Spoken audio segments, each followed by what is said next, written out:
presiden itu boleh loh kampanye. Presiden itu boleh loh memihak. Boleh.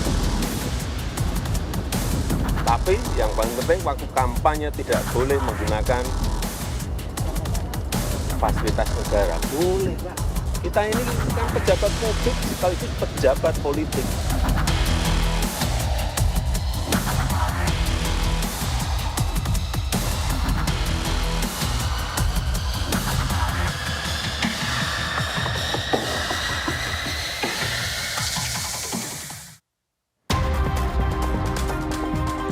Saudara, calon Presiden nomor urut 1 Anies Baswedan berkomentar soal peluang Presiden Joko Widodo dalam menggunakan fasilitas negara dalam kaitannya pada kampanye Pilpres 2024. Anies bilang jika Presiden netral, maka tidak perlu ada intervensi.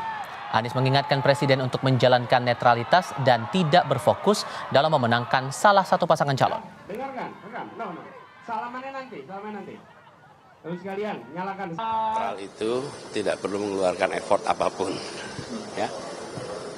Netral itu nggak perlu effort apapun. Tapi kalau intervensi, itu harus ada effort. Kalau mau terlibat, harus ada effort khusus. Jadi menurut saya udah jalankan aja netralitas. Toh ini sedang menceritakan pada sejarah kok, bukan memenangkan salah satu. Peneliti Perludem Usep Hasan Sadikin menilai pernyataan Presiden kontroversial, tak sesuai hukum, dan berpotensi berdampak buruk dalam pemilu. Usep bilang jika penyelenggara negara berkampanye dengan tidak mengindahkan aturan perundangan, berpotensi terancam pasal pidana. Ada 3 tahunnya, oke, silakan. Ada dalam bingkai jabatan aktif dan dia tidak cuti, itu bisa kena ketentuan pidana karena itu melanggar netralitas pejabat negara gitu, netralitas pejabat publik, dan itu berkaitan sama. Jadi sayangnya kalau misalnya makna fasilitas negara, anggaran negara itu cuma dimaknai saat ada alokasi anggaran gitu ya. Nah saat pejabat negara yang digaji oleh uang rakyat, uang negara, itu juga adalah bagian dari tanggung jawab dia untuk menjamin netralitas. Mencermati pernyataan Joko Widodo yang menyebut Presiden boleh memihak dan boleh berkampanye, pertanyaannya muncul bagaimana memastikan netralitas jajarannya saat pemilu. Kami diskusikan bersama dengan para narasumber. Bergabung saat ini juru bicara TPN Ganjar Mahfud Edi Sitorus, lalu juga ada tim hukum dan advokasi TKN Prabowo Gibran Fahri Bahmid, dan Guru Besar Institut Pemerintahan Dalam Negeri Joh Hermansyah Johan. Selamat sore semuanya, apa kabar? Ya, sore. Terima kasih sudah mau bergabung bersama kami.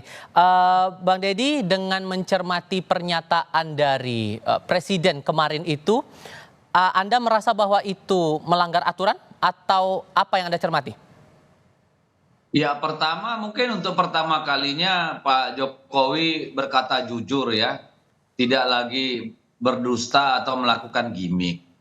Karena kan Pak Jokowi kalau kita lihat banyak melakukan indikasi-indikasi keberpihakan, kan itu sudah terbukti tapi selalu dibantah. Nah, kita melihatnya begini, kemarin saya juga berdebat, orang istana boleh kok, dulu Bu Mega boleh kampanye, oh dulu Pak SBY boleh kampanye. Ya benar, Presiden boleh kampanye dengan 2 syarat. Pertama, dia adalah kontestan pemilu. Yang kedua, jika dia cuti, ya, dan ada prasyarat lain, misalnya tidak menggunakan fasilitas negara. Tetapi yang kita lihat kemarin, misalnya ketika Presiden pergi ke Jawa Tengah, melintas di antara warga, dia mengacungkan 2 jari yang jelas-jelas gimmick pasangan calon Prabowo Gibran. Atau ketika dia dengan anak-anak SD, dia ngomong udah makan siang belum, itu kan sederhana ya. Tetapi kita tahu bahwa itu gimmick yang sangat dekat dengan pasangan 02. Memang sudah barang tentu beliau punya hak untuk memihak atau katakanlah berkampanye. Tetapi keberpihakan dan kampanye itu tentu dengan rambu-rambu regulasi yang jelas. Sudah ada sebenarnya kan. Beliau harus cuti, tidak boleh memakai fasilitas negara, tidak terkait dengan kegiatan kenegaraan.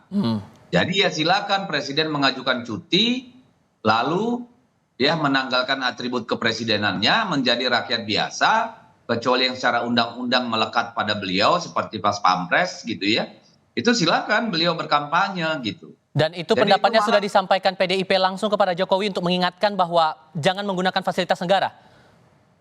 Ya kan memang tidak boleh menggunakan fasilitas negara kecuali yang melekat pada beliau. Misalnya Pas Pampres walaupun beliau cuti kan tidak boleh lepas dari pengamanan seorang presiden. Itu juga kan sudah ada aturannya.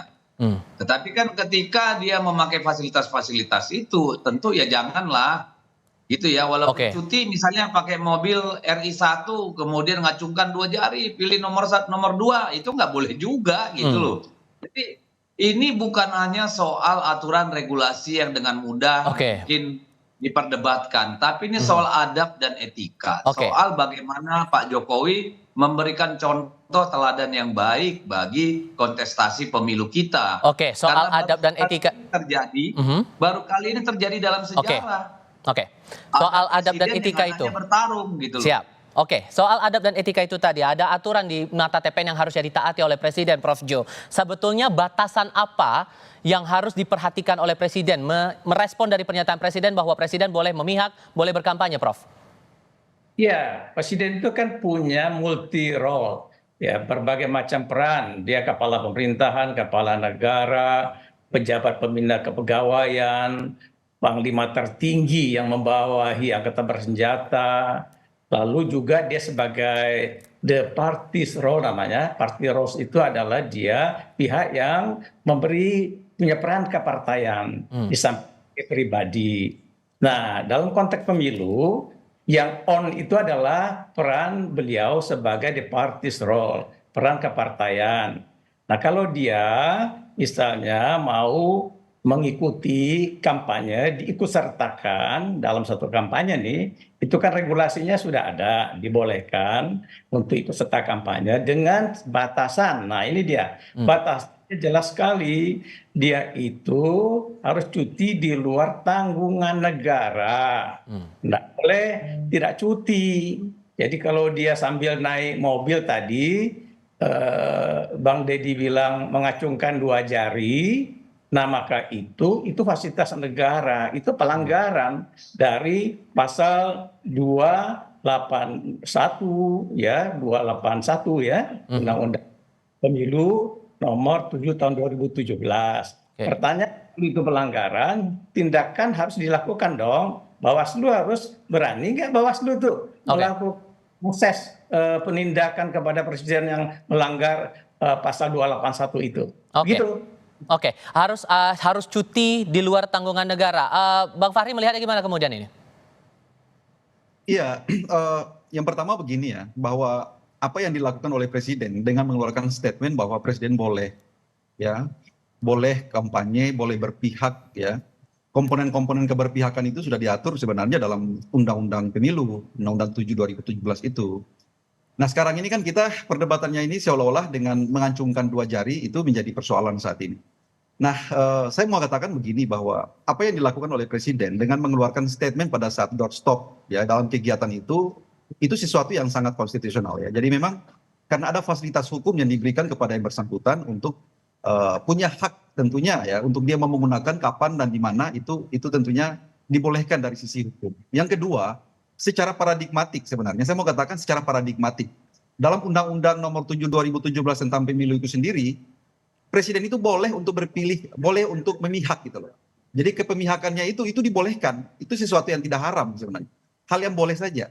Tentunya dengan batasan-batasan yang seperti yang sudah kita ketahui bersama bahwa memang ada kaidah-kaidah dalam kebolehannya itu seperti apa. Kami semua tahu bahwa ya tidak boleh misalnya menyalahgunakan fasilitas negara, tidak boleh juga menciptakan abuse of power dan segala macam.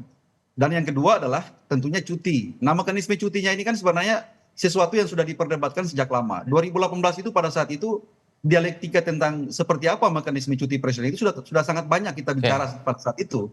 Ya, misalnya Menteri Sekretaris Negara mengajukan pemberitahuan kepada KPU setempat gitu, KPU RI bahwa jadwal presiden untuk melakukan kampanye di beberapa spot-spot tertentu yang ditentukan. Tapi apa jaminannya kemudian bahwa tidak ada konflik kepentingan begitu? Dengan statement Jokowi, dengan fakta-fakta kita muncul sekarang, ditambah Gibran maju di Pilpres kali ini begitu? Ya kita ini kan karena kadang-kadang sudah terfragmentasi dengan gimmick gitu ya. Jadi seolah-olah gimmick itu menjadi sebuah peranata yang ditakuti. Jadi gimmick ini pada akhirnya orang mengartikulasikan bahwa gimmick itu sebagai satu direktif presiden atau gimmick itu sebagai satu perintah secara tidak langsung kepada jajaran state aparatus. Itu yang saya kira keliru. Itu sesuatu pendapat yang sangat distorsif gitu ya. Bahwa fasilitas perintah dan fasilitas kekuasaan itu harus kita maknai juga secara hati-hati, secara administratif negara. Dari aspek hukum administrasi itu jelas presiden menyalahgunakan kekuasaan itu dengan cara apa. Nah, jadi itu yang saya katakan tadi bahwa mengaktifasi kekuasaan, mengaktifasi fitur-fitur kekuasaannya itu ada caranya. Tidak bisa dengan gimmick seperti itu. Jadi jangan kadang-kadang kita terlalu jauh mengartikulasikan yang seperti itu, akhirnya ini menjadi satu wacana yang diorkestrasi sedemikian rupa bahwa ini ada satu momok atau ada satu horor yang luar biasanya dan seterusnya. Saya kira kita percayakan saja bahwa ada fungsi-fungsi pengawasan yang ada pada penyelenggara pemilu. Kita percayakan saja bahwa semua itu pasti mengatensi persoalan seperti ini. Nah, kalau menurut Anda Bang Deddy mengacungkan 2 jari menggunakan dengan mobil kedinasan itu gimmick.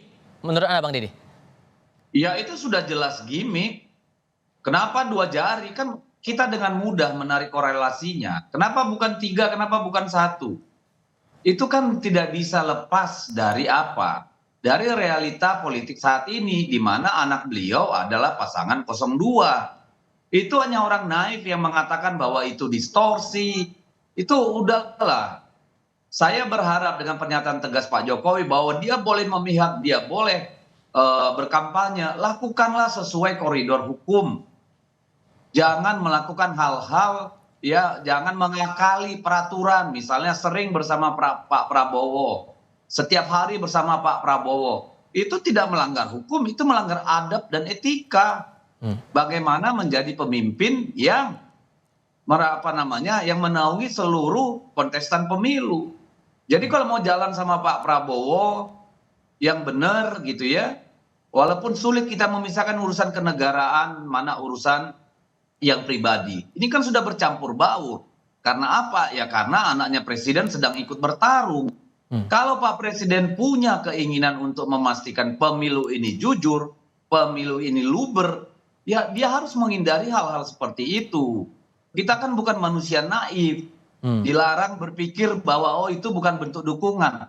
Loh, ini aparat di bawah melihat dan membaca itu sebagai sesuatu message yang tegas gitu loh. Jadi mari kita ajak Pak Jokowi ini berpikir sebagai seorang negarawan lah, bukan sekadar sebagai orang tua. Gitu. Sudah menyatakan diri bahwa presiden boleh memihak, kemudian Gibran sebagai anak sulungnya Jokowi ikut jadi peserta pemilu. Berarti ditambah dengan acungkan 2 jari itu tadi, Bang Fahri, berarti 02 diuntungkan sekali dengan keadaan seperti ini ya? Tidak juga, 02 sampai dengan saat ini juga tidak pernah baper dengan soal seperti itu. Yang baper ini kan yang lain-lain saja gitu ya. Teman-teman yang lain saja barangkali yang mungkin sangat sensitif dengan soal-soal seperti itu. Kami fokus saja begini ya, kita bernegara ini bukan kita itu membangun sesuatu yang mistis gitu loh. Kita bernegara ini dengan cara-cara yang terukur, dengan rules yang jelas, rule of the game-nya itu pasti ya, kaidah-kaidah yang kita atur sedemikian rupa. Jadi kita itu bernegara dengan cara yang rasional, bukan dengan cara yang baperan seperti itu gitu ya. Jadi makanya saya katakan tadi bahwa kalau memang itu dikualifikasir sebagai sesuatu yang barangkali deviatif gitu, barangkali ada instrumen untuk bagaimana menyikapinya. Teman-teman sampai dengan detik ini juga tidak pernah mau melakukan satu penyikapan dengan cara yang secara instrumental disiapkan oleh hukum gitu. Semua cuma hanya berkuar-kuar saja di media sosial, di media massa dan segala macam. Ini kalau bukan cuma hanya untuk membentuk opini, untuk apa? Nah sampai detik ini saya tidak pernah melihat bahwa ada keseriusan dari pihak-pihak yang terganggu dengan itu untuk bagaimana menyikapinya secara serius. Bawaslu itu lagi nganggur-nganggur, tidak pernah mau diapa-apain gitu. Coba dilaporkan bahwa itu apakah ini terkategori sebagai sebuah pelanggaran etika atau pelanggaran hukum. Coba dilakukan seperti itu agar kita uji. Nah dengan demikian kalau itu tidak sederhana sih menjawabnya. Sederhana menjawabnya, kita tidak percaya lagi pada institusi Bawaslu, omong kosong. Ya, Bang apa Deddy, yang kemarin di Sulawesi Utara, kan terlalu apa yang kemarin di Sulawesi Utara kepala desa bertemu dengan Gibran, sudah bagaimana follow up-nya? Masih kita percaya? Mohon maaf, kami tidak lagi percaya. Harusnya tanpa diadukan publik pun, ini Bawaslu coba menjajaki. Apakah itu pelanggaran atau tidak? Ngapain kita yang lapor-lapor? Anda tuduh kami baper, kalian yang sesuka hati memainkan instrumen kekuasaan dengan cara-cara seperti itu. Jadi jangan bilang orang baperan. Jadi barangkali begini ya, kita manfaatkan seluruh fungsi-fungsi kekuasaan yang ada saat ini. Ada fungsi untuk pengawasan, ada fungsi untuk penyelenggaraan dan seterusnya. Dan sampai dengan saat ini belum ada yang memverifikasi bahwa apakah itu terkategori sebagai kegiatan kampanye atau bukan. Kami memantau kegiatan kampanye sampai dengan saat ini. Saya balik aja logikanya. Tahan dulu Bang Deddy, mohon maaf, kita harus jeda dulu sebentar, kita akan diskusikan di segmen berikutnya, sehingga kan ini masih muncul nih, batasannya masih abu-abu Prof Jo, jadi yang salah itu apakah dari regulasinya atau justru penindakannya? Kita diskusikan di segmen berikutnya. Kami harap Anda tetap bersama kami, saudara di Kompas Petang. Soal pernyataan Presiden Jokowi yang bilang Presiden boleh memihak dan kampanye, nanti kita akan coba lanjutkan lagi diskusinya, tapi kami coba ajak para narasumber dan juga Anda, pemirsa Kompas TV, untuk melihat pernyataan dari Ketua Komisi Pemilihan Umum Hasyim Asy'ari yang menilai pernyataan Presiden sesuai dengan Undang-Undang Pemilu. Hasyim juga menegaskan sesuai ketentuan Undang-Undang Pemilu, baik Presiden, Wakil Presiden, Menteri, dan pejabat negara lainnya wajib mengajukan cuti saat kampanye. Kita simak.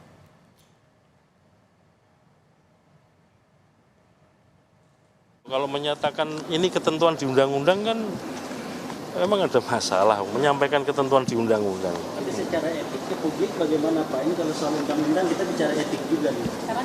Loh, kalau untuk bias apa enggak, silahkan cek pasal yang di undang-undang seperti apa. Dia kan menyampaikan pasal di undang-undang kan nggak masalah. Menyampaikan pasal atau ketentuan di undang-undang, menyampaikan saja toh. Nah soal nanti bagaimana lapangan, faktanya, memihak atau enggak, menggunakan fasilitas negara atau tidak, itu kan ada lembaga yang mengawasi kegiatan-kegiatan kampanye itu. Mencermati perbedaan pendapat di ujung segmen sebelumnya, Prof Jo, ditambah dengan pernyataan KPU ini, jadi mengulang pertanyaan saya sebelumnya. Jadi yang salah itu atau yang kelirunya itu regulasinya atau penerapannya? Enggak, ini desain regulasinya memang kurang baik ya. Jadi Undang-Undang 7 2017 itu kalah maju dengan Undang-Undang Pilkada nomor 10 2016. Bahkan di Undang-Undang Pilkada itu kalau ada kepala daerah yang maju atau kerabat, maka si kepala daerahnya itu dia cutinya selama masa kampanye. Jadi artinya waktu itu diterapkan di DKI Jakarta zaman Gubernur Ahok maju, 4 bulan atau 3 bulan itu Gubernur Ahok itu off dari power, Dagri menurunkan PJS sehingga dia fokus kepada kampanye. Dia tidak main-main lagi dengan fasilitas negara, pengerahan ASN, kemudian politisasi bansos, ya. Nah, jadi itulah yang nggak diadopsi sayangnya oleh Undang-Undang Nomor 7 2017. Saya kira perlu diperbaiki ke depan di samping Undang-Undang Kepresidenan kali ya, Bang Deddy ya. Saya kira juga harus kita di Indonesia ini, karena kalau ada presiden yang aneh-aneh gitu ya kan, itu akan repot bangsa dan negara ini. Oke. Bung Deddy, dengan mencermati pernyataan Presiden ini muncul juga diskusi di muka publik masalah program Bansos. Program Bansos ini kan juga masih gencar dilakukan oleh pemerintah saat ini. Dengan pernyataan Jokowi bahwa Presiden boleh memihak, ada kekhawatiran tersendiri tidak soal ini? Ya kalau khawatir, kita nggak khawatir ya. Tapi kan itu nggak etis gitu ya kalau menurut kita ya. Kenapa tidak etis ya? Tapi sebelum saya jawab itu tadi saya mau kembali ke Bung Fahri. Kalau merasa dirugikan dengan tudingan bahwa Presiden itu melakukan katakanlah hal tidak etis dengan mengacungkan 2 jari, dan sebagainya, coba klarifikasi aja ke Bawaslu, karena kalau kami udah bosan nih ngadu ke Bawaslu. Tidak ada follow up yang baik. Nah, politisasi bansos. Sekarang saya tanya, apakah tidak ada lembaga negara atau institusi yang ditunjuk oleh negara untuk melakukan kegiatan itu? Ada. Rapat kabinet memutuskan Badan Pangan Nasional untuk menyalurkan yang namanya sembako. Kementerian Sosial untuk menyalurkan BLT. Ada Kementerian Pendidikan untuk menyalurkan PIP. Sekarang pertanyaan saya, apakah memang sebegitu pentingnya harus presiden yang turun? Bukan berarti saya bilang presiden nggak usah turun, nggak usah ketemu rakyat. Tidak, tapi ada komplikasi. Kami mau juga ke martabat dan wibawa presiden itu dijaga dong. Karena apa? Karena baru kali ini kita menghadapi presiden yang tidak bisa lagi mencalonkan diri, tapi anaknya mencalonkan diri. Dikhawatirkan ada konflik kepentingan di situ menurut Anda, Bang? Ada konflik kepentingan, ada potensi. abuse of power di situ, ada dampaknya. Walaupun kita bisa bilang itu intangible gitu, tetapi kan itu tidak fair gitu loh. Jadi ini kami hanya ingin ya sudah presiden kalau memang mau dukung Gibran, ya sudah cuti saja. Kan nggak ada susahnya. Undang-undang memperbolehkan kok, monggo, nggak ada masalah gitu loh. Ada kekhawatiran konflik kepentingan Bang Fahri, ditambah ada beberapa pengamat juga yang bilang di momen seperti pemilu sekarang ini lebih baik dihentikan saja dulu bansosnya. Gimana tuh Bang? Ya, saya jujur saja bahwa terkadang kurang terlalu tidak terlalu mau merespons ya soal-soal yang berkaitan dengan rasa seperti itu gitu ya. Kita kembali saja bahwa memang kita ini bernegara seperti yang saya katakan tadi, bahwa kita bernegara ini kan berpijak kepada kaidah-kaidah konstitusional, berpijak pada kaidah-kaidah hukum yang berlaku. Bahwa yang pertama poinnya adalah presiden dibolehkan untuk berkampanye. Yang kedua, presiden wajib untuk cuti ya atau menanggalkan fasilitas jabatan dan seterusnya. Itu aja poinnya. Yang pertama. Yang kedua, saya ingin komentari yang disampaikan oleh Prof tadi bahwa itu beda sebenarnya ya antara rezim Undang-Undang 10 2016 tentang pilkada dengan rezim Undang-Undang 7 2017. Bahwa kalau misalkan ada yang berpendapat bahwa Undang-Undang 7 2017 itu kehilangan kebaruan, ya tidak update, misalkan up to date dengan perkembangan saat ini, saya ingin katakan bahwa Mahkamah Konstitusi pernah melakukan pengujian ya, melakukan judicial review.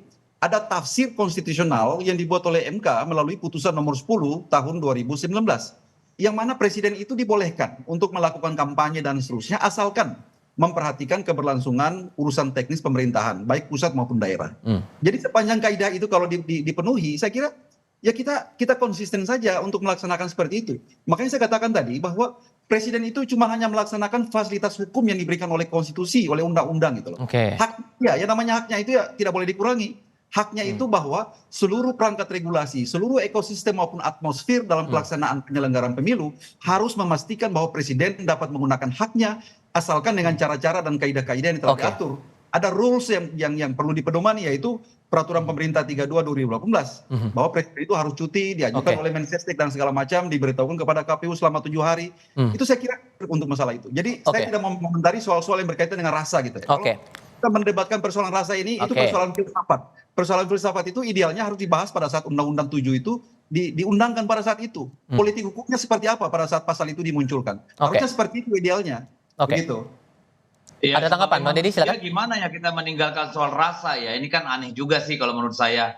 Tapi tanggapan saya ke Prof. Joherman mungkin tidak hanya soal bagaimana tata cara presiden berkampanye, baik pada saat menjabat maupun sudah tidak menjabat. Kita juga perlu aturan, ya. Mungkin seperti lembaga lain, misalnya KPU, bisa jadi anggota KPU kalau sudah 2 tahun tidak menjadi anggota partai. Mungkin untuk presiden, karena ini pemimpin puncak, primus inter pares, saya kira nanti tugas kita di DPR itu adalah juga menjamin bahwa keluarga inti dari presiden itu tidak boleh mencalonkan setidaknya 2 kali masa jabatan setelah yang bersangkutan menjadi presiden. Karena ini baru pertama kali juga rasanya untuk ada kejadian seperti ini, Prof. Jo, itu perlu juga dilakukan?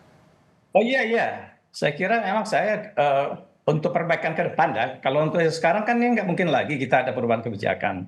Jadi untuk perbaikan ke depan dari pengalaman empirik yang terjadi pada masa di mana ada presiden ketika dia sedang menjabat, anaknya menjadi calon wakil presiden, atau mungkin anaknya nanti calon presiden atau cucunya misalnya. Nah dari sekarang harus ada pemikiran untuk perbaikan kebijakan supaya jangan terulang, karena ini agak terjadi kontroversi di ruang publik ya. Nah makanya itu pengaturannya lewat apa?